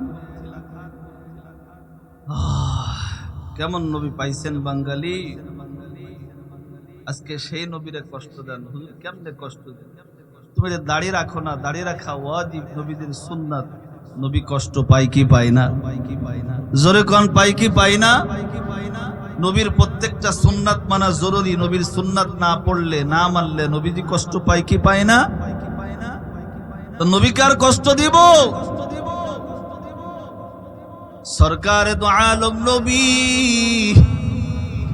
মা ফাতেমা রাদিয়াল্লাহু তাআলা আনহাকে ঘরের ভিতরে নিয়ে গেলেন। হুজুরের গা গাতর সবকিছু ধুয়া মুইসা পরিষ্কার করে দিলেন। মা ফাতেমার চোখ দিয়ে পানি গড়াই গড়াই বের হইতেছে। পয়গম্বর ডাকতে বলে, মা গো তুমি কেন কাঁদো মা? বলে, মা কেন তুমি কাঁদো, কেন তুমি কাঁদো? বলে, বাবা, যেই বাবার উপরে আল্লাহ বলছেন মশা পর্যন্ত পড়া হারাম, সেই নবীর উপরে উটের নাড়ি মুড়ি কেমনে কাফেররা দেয়? নবী একদিন সনা নামক একটা স্থানে কালেমার দাওয়াত দিতে যায়। বাজারের মধ্যে কালেমার দাওয়াত দেয়। অল্প সংখ্যক সাহাবারা পয়গম্বরের সাথে থাকে। পয়গম্বর যখন কালেমা পড়া শুরু করে দিল, পিছন থেকে আবু লাহাব বড় একটা পাথর নিয়ে আমার নবীকে আঘাত করলো। নবীকে আঘাত করার পর রসুলের মাথা দিয়া রক্ত মুবারক পড়তেছে, ঝরতেছে, পায়ে আসতেছে। পয়গম্বর মাথা চাপ দিয়া হাতটা বুলাইলা ঘরের ভিতরে আসলেন। আয়েশা আম্মাকে বললেন, আম্মা আমার মাথাটা মুছাই দাও, আম্মা আমার মাথাটা মুছাই দাও। বাবা কে আঘাত করছে? বলে, আজকে কোরআন প্রচার করার কারণে, হাদিস বর্ণনা করার কারণে, কালেমার কারণে আজকে কাফেরে মক্কা, কুফারে মক্কা আবু লাহাব আমাকে পাথর দিয়ে আঘাত করেছে। মা ফাতেমা রক্তগুলি মুছাই দেয় আর কান্দে, বাবা এই কালেমা কি ছাড়া যায় না? বলে, বাবা যেই কালেমাটা পড়ছি মৃত্যু হবে, কিন্তু কালেমাটা ছাড়তে পারবো না। কথা কোন ঠিক কিনা? মুসলমান এক হাতে যদি লক্ষ কোটি টাকা, এক হাতে যদি বলে তোমাকে দুনিয়ার বাদশাহিত্ব দেব, আর এক হাতে যদি বলে তোমার মূর্তিকে সিজদা করতে হবে, মুসলমান টাকা নেব, সম্পদ নেব, অর্থ নেব, নাকি মূর্তিকে বেছে নেব? জোরে বলেন। কোনটাই নেব? জোরে কয় না। যদি বলে এক পক্ষে ইসলাম থাকবে, আর এক পক্ষে তোমার দুনিয়ার সব থাকবে, বিনিময়ে মূর্তিকে তুমি বন্ধু বানাবা। জোরে কন, আরো জোরে বলেন। এইভাবে পয়গম্বরকে আঘাত করে আঘাত করা শুরু করে দিল। পয়গম্বর আঘাতকে বাড়ি আসে। পয়গম্বর মাথায় যখন আঘাত খায়, পয়গম্বর এক সপ্তাহ যাবত মাথায় ব্যথার আঘাতে বিছানায় শুয়ে থাকে, দাওয়াত দেয় না। পয়গম্বর মসজিদে নববীতে নামাজ আদায় করে। আবু জাহেল, উতবা, সাইবা এই চার বেঈমান পয়গম্বরকে আঘাত করবে। পয়গম্বর তাহাজ্জুদ পড়ে, তাকাই দেখে ডাইনে বাইমে সব বাড়ির লাইট অফ, কারুর দরওয়াজা খোলা নাই, কোনো মানুষ জাগ্রত নাই, সবাই ঘুমায়। আমার আপনার পয়গম্বর মসজিদের মধ্যে নামাজ আদায় করে। এমন একটা সুযোগ ছাড়া যাবে না। আবু লাহাব বড় একটা পাথর নিয়া পয়গম্বরকে আঘাত করার জন্য আসে। পয়গম্বরকে আজকেই মেরে ফেলবো। পয়গম্বরের কাছে যখন আসে গো, পয়গম্বর যখন সিজদায় যায়, দোয়া করে, সুবহান রাব্বিয়াল আলা, সুবহান রাব্বিয়াল আযীম, সুবহান রাব্বিয়াল আযীম। পয়গম্বর যখন দোয়া করে, দোয়া করার মধ্যে বেঈমান একটা পাথর আঘাত করে। তাকাই দেখে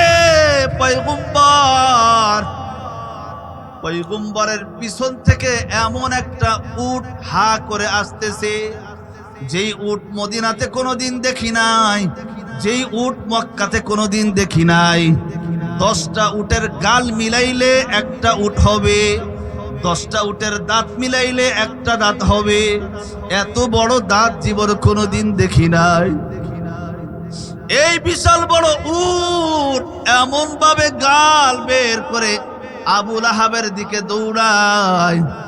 আবু লাহাব উটির চোখ দেখা, গাল দেখা ভয় পাইয়া দৌড়ায় গোত্রের কাছে যায় বলে, ও আবু জাহেল, উতবা, সাইবা, ও গোত্রের লোক, খবরদার খবরদার, মুহাম্মদকে রাত্রে মারা যাবে না। বলে কেন?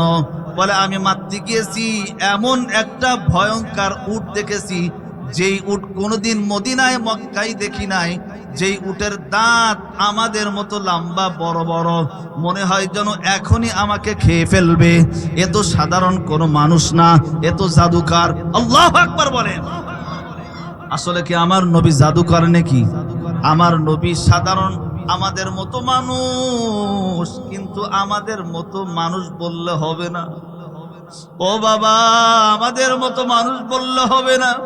ইন হুয়া ইল্লা ওয়াহয়ু ইউহা, আমাদের মতো আকার আকৃতি বটে, কিন্তু পয়গম্বরের কাছে যেই ইলহাম আসে আমাদের কাছে আসে নাকি? জোরে কোন আসে নাকি? আসে না। পয়গম্বর আমাদের থেকে কত ঊর্ধ্বে। আরে আমরা তো তার উম্মত, নবীরা পর্যন্ত পয়গম্বরের কাছে শাফাআত করবে, সুপারিশ করবে। জোরে কয় না, ঠিক না বেঠিক? এইভাবে করে করে আঘাত করা শুরু করে দিল। পয়গম্বর কষ্ট পায় আর আল্লাহর কাছে দোয়া করে। পয়গম্বর কষ্ট করে, তাহাজ্জুদে আল্লাহর কাছে দোয়া করে। আর যেই পয়গম্বর দিনের জন্য এত কষ্ট করলো, পয়গম্বরের দ্বন্দ্ব মুবারক পর্যন্ত, দাঁত মুবারক পর্যন্ত শহীদ করলো, পয়গম্বরের মাথা মুবারক পর্যন্ত ক্ষত বিক্ষত করলো, পয়গম্বরের পিঠির উপরে তীর নিক্ষেপ করলো, একাধিকবার কাফেরেরা আঘাত করলো। আমার আল্লাহ ডাক দিয়ে কয়, যতবার পয়গম্বরকে আঘাত করেছে প্রত্যেকটা পয়গম্বরকে সাহায্য করেছেন কে? জোরে বলেন। আরে আমার জমির জন্য গর্তের পিপিলিকা পর্যন্ত পাগল, আমার নবীর জন্য আসমান পাগল, আমার নবীর জন্য প্রাণীকুল পর্যন্ত পাগল, আরে আমার নবীর জন্য জঙ্গলের প্রাণী পর্যন্ত পাগল। এক জাদুকররা একটা প্রাণীর মাধ্যমে জীবিকা অর্জন করে। যেই জাদুকরের কথা হাদিসে আসছে, যেই প্রাণীর কথা হাদিসে আসছে, সেই প্রাণীটা নারীও না, পুরুষও না। এই প্রাণীটাকে একবার বের করলে ওই প্রাণীটা ওই স্থানে 5 থেকে 10 মিনিট ঘোরাঘুরি করার পর উড়ে চলে যায়, আর দেখা যায় না। পয়গম্বরের সামনে আয়েশা বলে, ও মুহাম্মদ, আমাদের কাছে একটা প্রাণী আছে, যেই প্রাণীটা নারীও না, পুরুষও না, যেই প্রাণীটার খেলা দেখলে তুমি মুগ্ধ হয়ে যাবা। পয়গম্বর ডাক দিয়ে বলে, কত সম্পদ দিলে, কত টাকা দিলে আমাদেরকে খেলা দেখাইবা? ডাক দিয়ে জাদুকররা বলে, মুহাম্মদ, আমরা 300 দিরহাম দিয়ে এই প্রাণীটাকে ক্রয় করছি, যদি তুমি দিতে পারো তাহলে খেলা দেখাইবো। কেন টাকা নিলাম? কারণ এই প্রাণীটা আমাদের কাছে আর থাকবে না, চলে যাইবে, এই জন্য এত টাকার কথা বললাম। পয়গম্বর ডাক দিয়ে বললেন, ও জাদুকররা, তোমরা তাড়াতাড়ি প্রাণীটাকে খোলো, ওই প্রাণীটাকে আমি একটু দেখতে চাই। যখন বাস্তার মুখটা খুলে দিল গো, পয়গম্বরের সামনে প্রাণীটা এইভাবে তাকায়, একটা সেকেন্ডের জন্য প্রাণীটা পয়গম্বরের মুখের থেকে সরাই না। জাদুকর, বেদিন, কাফের ডাক দিয়ে বলে, যেই প্রাণী সরে যায়, যেই প্রাণী বাস্তার মুখ খুললে চলে যায়, এই প্রাণীটাই মানুষের দিকে এমন ভাবে তাকাইয়া লইছে, এই মানুষটার পরিচয় কি একটু জানতে চাই? ডাক দিয়ে পয়গম্বরকে বলে, পয়গম্বর, একটু যারা বলেন আপনার পরিচয়টা কি? মুহাম্মদ ডাক দিয়ে বললেন, আমি হলাম তোমাদের নবী, আনা খাতামুন নবিয়্যিন লা নাবিয়্যা বাদি। আমার কাছে কিতাব আসছে, আমি হলাম তোমাদের পয়গম্বর, রিসালাত প্রাপ্ত নবী। ডাক দিয়ে কয়, হা, আর যেই প্রাণী কথা বলতে পারে না, ওই প্রাণী যদি পয়গম্বরকে চিনতে পারে গো, আজকে আমি মানুষ হইলাম, মানুষ হয়ে প্রাণীটাকে চিনতে পারলাম না। সঙ্গে সঙ্গে দুই কাফের দুই ইহুদি পয়গম্বরের হাতে হাতটা রেখে কালেমা পড়ে মুসলমান হয়ে গেলেন। ইমামুল আউয়ালিন আল আখিরিন বহরে সাদকা রাহমাতাল লিল আলামিন সাইয়্যিদুল কাওনাইন খাতমুল মুরসালিন আখিরা মাদবুদ ফখরুল আউয়ালিন শুধু ওয়াজুদাস রাহমাতাল লিল আলামিন মসজিদে উসুদ হামারু ইয়া জবিন। আমার নবীর জন্য প্রাণী পর্যন্ত পাগল, কিন্তু আজকে মুসলমান মানুষ হয়ে আল্লাহ দুটা চোখ দিলেন, দুইটা কান দিলেন, দুইটা পাও দিলেন, দুইটা হাত দিলেন। আজকে চোখ দিয়ে নবীর ভালোবাসা বুঝলাম না, আজকে কান দিয়ে নবীর গান নবীর হাদিস ভালো করে শুনলাম না। আজকে অবলা পশু পর্যন্ত নবীর জন্য পাগল গো। কত দিকে যাব? হাদিসে কুদসির মধ্যে আসছে পয়গম্বর একদিন জঙ্গলে যায়। পয়গম্বর শুধু আমাদের জন্য নবী না, ওয়ামা আরসালনাকা ইল্লা রাহমাতাল লিল আলামিন। আসমানের নিচে আসমানের উপরে যত প্রাণীকুল আছে আমার নবী সবার নবী। কথা বলেন ঠিক কিনা? পয়গম্বর জঙ্গলের ভিতরে হাঁটতেছে, হাঁটতে হাঁটতে তাকাই দেখে একটা হরিণী গাছের সঙ্গে বাঁধা। হরিণী পয়গম্বরকে সালাম দেয়, আসসালাতু আসসালামু আলাইকা ইয়া রাসূলুল্লাহ। পয়গম্বর পিছনের দিকে তাকাই দেখে কোনো মানুষ দেখা যায় না, কে সালাম দেয়? তিনবার সালাম দেয়, পিছনের দিকে তাকাইয়া দেখে একটা হরিণী প্রাণী দেখা যায়। ডাক দে বলে, কে আমাকে ডাকো? পিছনের দিকে তাকাই দেখে শুধু একটা হরিণী দেখা যায়। আল্লাহু আকবার বলেন। তুমি কথা বলো কেমনে? বলে, পয়গম্বর যখন আপনি এই জঙ্গলের ভিতরে আসছেন আপনার চেহারাটা এত সুন্দর, আপনার চেহারাটা দেখে আমার জবানটা আল্লাহ খুলে দিলেন। হাদিসের ভিতরে বর্ণনা করেন সাহাবায়ে কেরাম, ইউসুফ নবীর চেহারা দেখে যদি ওই জামানার উম্মতেরা হাত কাটতে পারে, কিয়ামতের ময়দানে আমার নবীর চেহারা দেখার জন্য কলিজাটা পর্যন্ত দিয়ে দিবে। আল্লাহু আকবার বলে। নবী সালামের জবাব দিল গো। সালাম দেওয়ার পরে বলে, কি সমস্যা বলো? ডাক দিয়ে বলে, ও পয়গম্বর, আমার বাসায় দুইটা দুধ বাচ্চা আছে, অল্প একটু সময় দেন, দুইটা বাচ্চাকে দুধ পান করায় আসি। আমি কসম খেয়ে বলি অল্প সময়ের মধ্যে আমি এখানে চলে আসব। বলে, কে আপনাকে বানছেন? বলে, এক ইহুদি আমাকে বানছেন, আমাকে খাবে। পয়গম্বর মায়ালু, দয়ালু, রাহমাতুল লিল আলামিন, ওই হরিণীটাকে ছেড়ে দেয়, যাও তুমি দুইটা বাচ্চাকে দুধ পান করায় আসো। এইদিকে ইহুদির বাচ্চা আইসা দেখে যে হরিণী গাছের সঙ্গে বাঁধা নাই। ডাক দিয়ে কয়, তোমার পরিচয় কি? পরে জানবো, আগে বলো আমার হরিণী কোথায়? পয়গম্বর ডাক দিয়ে বলে, ভাই গো, এই হরিণীটার দুইটা বাচ্চা আছে, আমি ছেড়ে দিয়েছি, বাচ্চা দুইটাকে দুধ পান করাবে।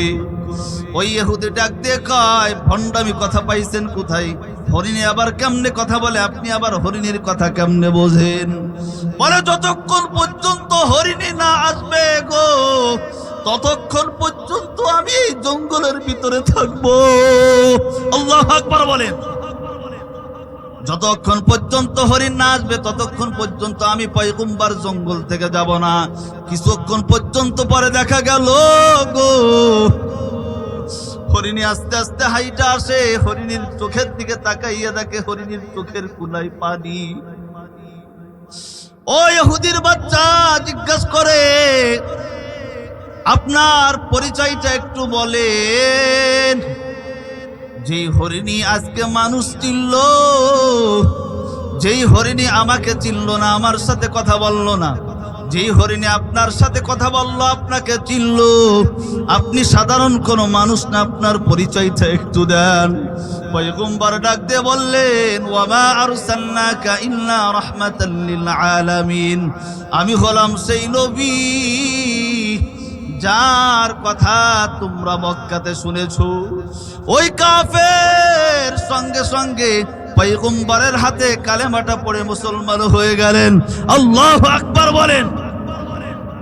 চলো চলো চলো মুমিন চলো নবীর সন্ধানে, নবী বিনে কে দাঁড়াবে ফুলসিরাত মিজানে, নবী বিনে কে দাঁড়াবে ফুলসিরাত মিজানে। নবী আমার জীবন ভরে দিনের লাগি কষ্ট করে, তারপরেও কত মারা মারলো তাকে দুশ্মনী, নবী বিনে কে দাঁড়াবে ফুলসিরাত মিজানে, নবী বিনে কে দাঁড়াবে ফুলসিরাত মিজানে। এমন এতিম নবী আমার, পিতা মাতা নাই যে তাহার,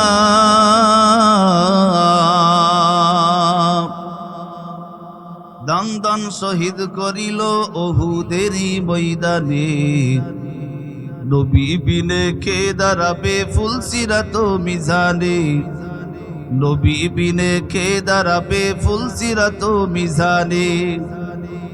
ওগো নবীর উম্মতেরা হয়ে আজি দিশাহারা, কোরআন হাদিস ছেড়ে চলো যখন যেথা চাই মনে, নবী বিনে কে দাঁড়াবে ফুলসিরাত মিজানে, নবী বিনে কে দাঁড়াবে ফুলসিরাত মিজানে। চলো চলো চলো মুমিন চলো নবীর সন্ধানে, নবী বিনে কে দাঁড়াবে ফুলসিরাত মিজানে। কেমন নবী পাইছরে দুলুটিয়ার মুসলমান, কিয়ামত যখন কায়েম হয়ে যাবে, আল্লাহ বড় একটা সিংহাসনে সমাসীন থাকবে, বসা থাকবে। আল্লাহর ডাইনে বামে চতুর্দিকে নবীরা থাকবে গো। প্রত্যেকটা নবীর উম্মতেরা নবীদের কাছে আসবে সুপারিশ করার জন্য। আদম নবীর উম্মতেরা আদম নবীর কাছে যাবে গো। আদম নবী বলবে নফসি নফসি নফসি, লা আদরি বিনফসিকা আল-ইয়াউম, আজকের দিনে আমি তোমাদের কোনো সুপারিশ করতে পারবো না। আদম নবী সুপারিশ করতে পারবে না গো। উম্মতেরা পাগল পারা হইয়া দৌড়াইতে থাকবে। আদমে নূহ, নূহ পয়গম্বরের কাছে আইসা সুপারিশ করবে, ও পয়গম্বর জাহান্নামের আগুন সহ্য করতে পারবো না, আর জাহান্নামের আগুন সহ্য হয় না, একটু সুপারিশ করেন। নূহ নবী বলবে লা আদরি বিনফসিকা আল-ইয়াউম, ও উম্মতেরা তোমরা শোনো, আল্লাহ যদি আজকে কঠিন মুসিবতের দিন আমাকে জিজ্ঞেস করে, ও নূহ তুমি কয়জনকে কালেমা পড়া মুসলমান বানাইছো? তোমার বিবি তোমার সন্তান তো জাহান্নামী, তাদেরকে কেন কালেমা পড়াও নাই? আমি নূহ লাজবাব হয়ে যাব গো। আমি নূহ নবীর সুপারিশ করার কোনো ক্ষমতা নাই। উম্মতেরা দৌড়াইতে থাকবে, দৌড়াইতে দৌড়াইতে মূসা নবীর কাছে আসবে। মূসা নবী ডাকতে বলবে, উম্মতেরা শোনো গো, আজকে মুসিবতের দিন যদি আল্লাহ উল্টো আমাকে জিজ্ঞেস করে, মূসা যখন আমি আজরাইলকে পাঠাইলাম কেন তুমি উল্টা একটা জোরে চর মারিছিলা? আমি লাজবাব হয়ে যাব। লা আদরি বিনফসিকা আল-ইয়াউম, আজকে আমি নাফসি নাফসি, আমার কোনো সুপারিশ করার শক্তি নেই। উম্মতেরা দৌড়াইতে থাকবে, ইব্রাহিম নবীর কাছে যাবে, বলবে আমার বাবা তো জাহান্নামী, আমার বাবা মূর্তির পায়ে সিজদা করেছে, আমার বাবাকে কালেমা পড়াইতে পারি নাই। আল্লাহ যদি জিজ্ঞাসা করে কি জবাব? আজকে আমি তোমাদের কোনো সুপারিশ করতে পারবো না। উম্মতেরা দৌড়াইতে থাকবে,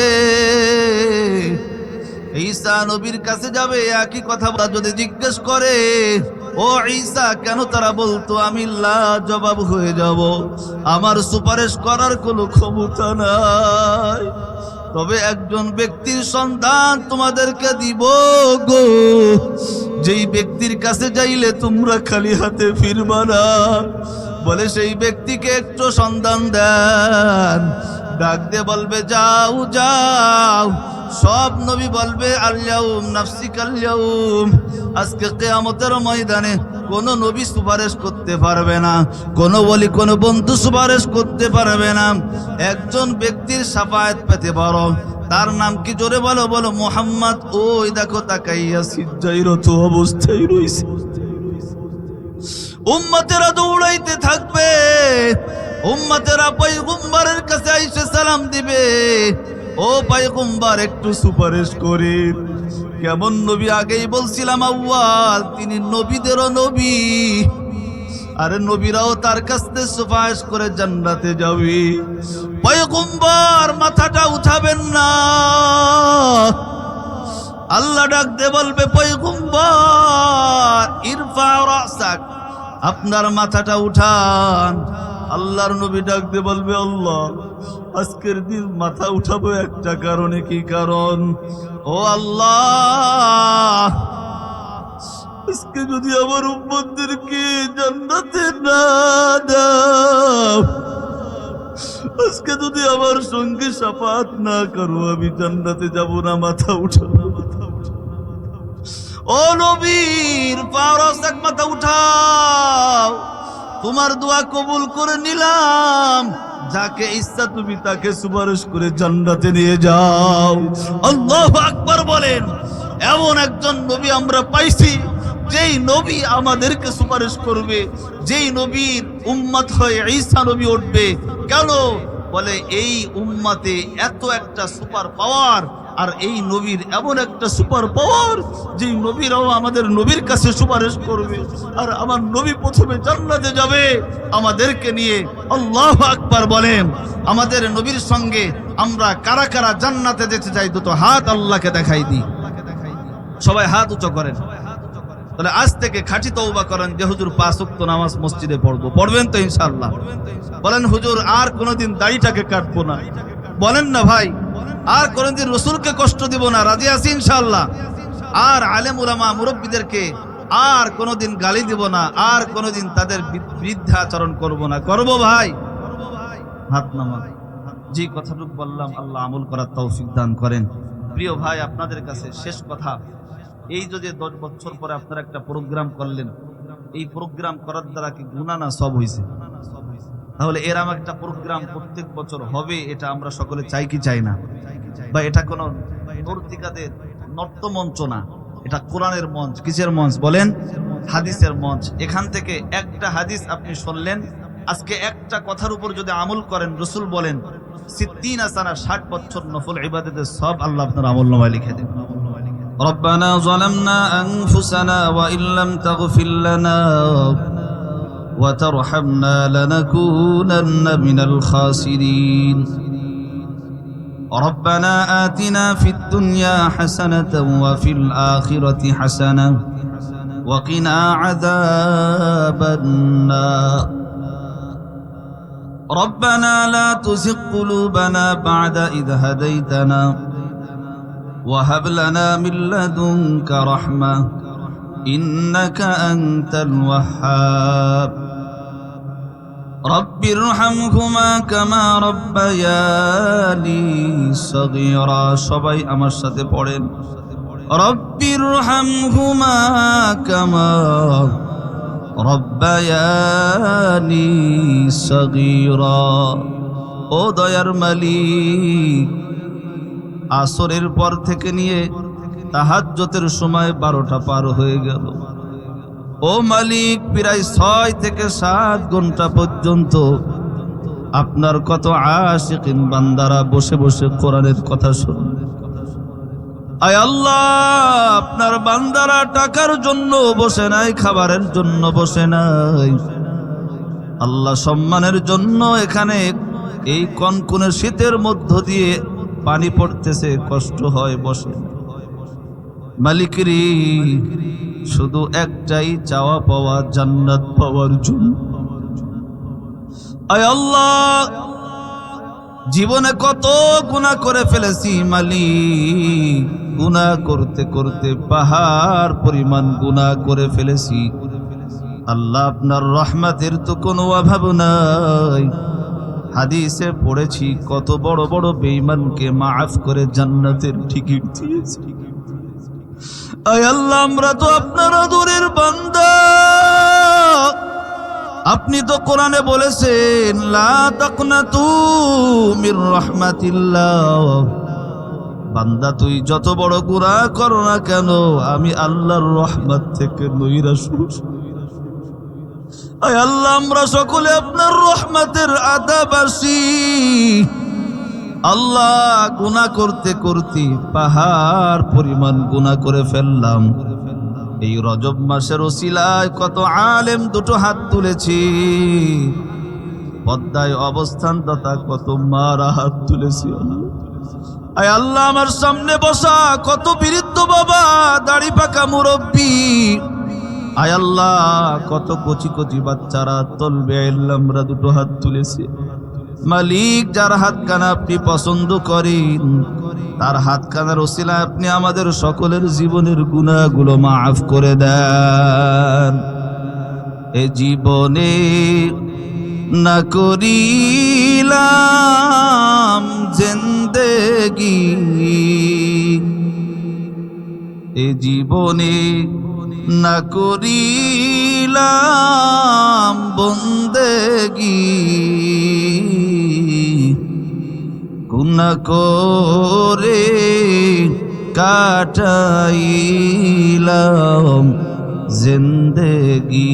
তওবা করে আবার তওবা ভাঙ্গিলাম, অবশেষে খাঁটি তওবা করিলাম। গুনাহ করতে করতে আল্লাহ পাহাড় পরিমাণ গুনাহ করে ফেলেছি। আল্লাহ, তাকাইয়া দেখেন এই ধুলুটিয়া কত মুবাল্লিক, আমার পাশে স্টেজে বসা কত আলেম দুটো হাত তুলেছে।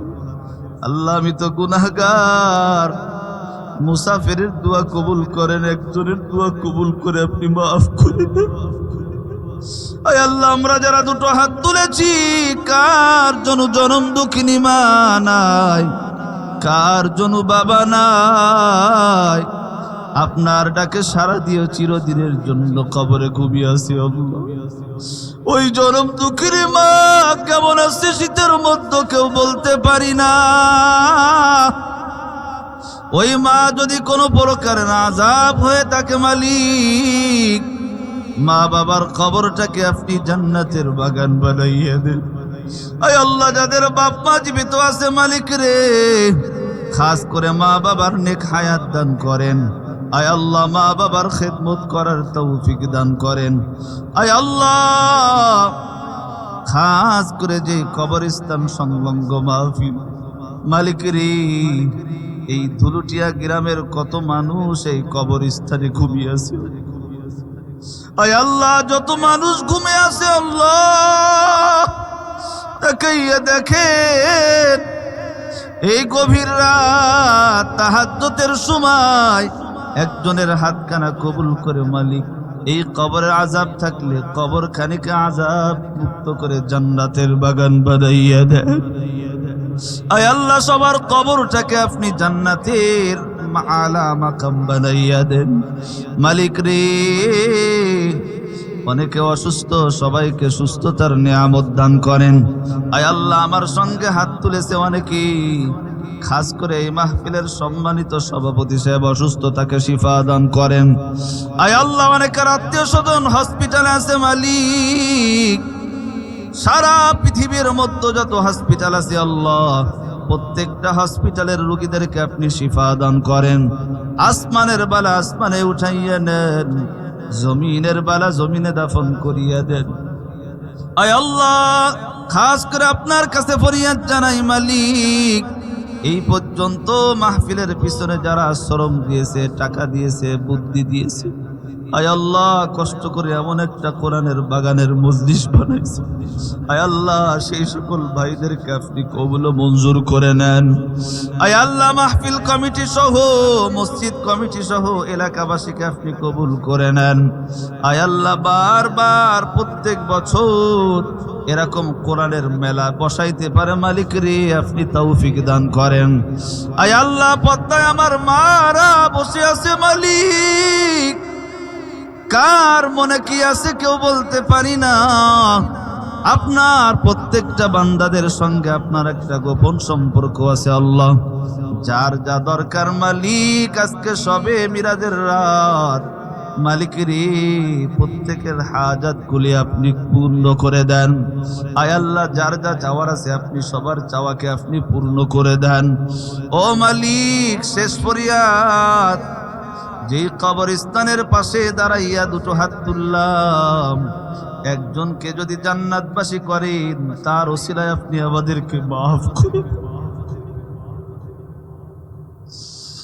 ربنا تقبل منا إنك أنت السميع العليم।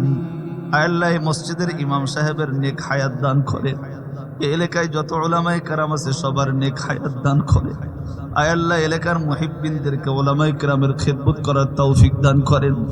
আয় আল্লাহ, প্রবাসী কল্যাণ সমিতির পক্ষ থেকে মাহফিল, অনেক ভাই দেশ বিদেশ থেকে বিভিন্ন জায়গা থেকে মাহফিলকে সহযোগিতা করেছে আল্লাহ, তাদের দানগুলো আপনি কবুল ও মঞ্জুর করে নেন।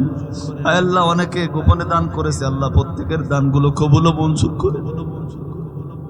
ربنا تقبل منا إنك أنت السميع العليم وتب علينا إنك أنت التواب الرحيم سبحان ربك رب العزة عما يصفون وسلام على المرسلين آمين برحمتك يا أرحم الراحمين السلام عليكم ورحمة الله وبركاته